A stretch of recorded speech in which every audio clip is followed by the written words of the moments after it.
just a metre high and 35 centimetres across, but its makers claim it's tough enough to stop one of those. Substitute for the potential explosive payload in the back. We're using a slightly more inert substance, bags of sand.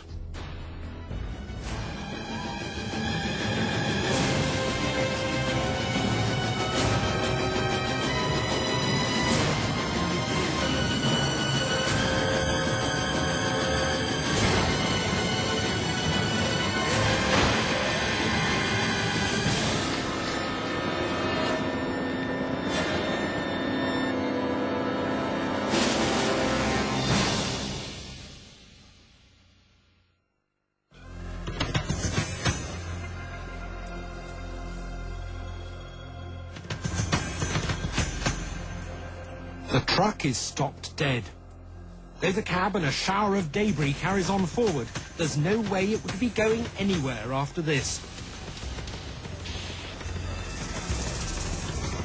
Pollard is enveloped in wreckage, but how has it taken the impact?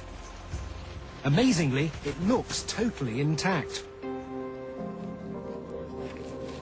Even more amazingly, it still works.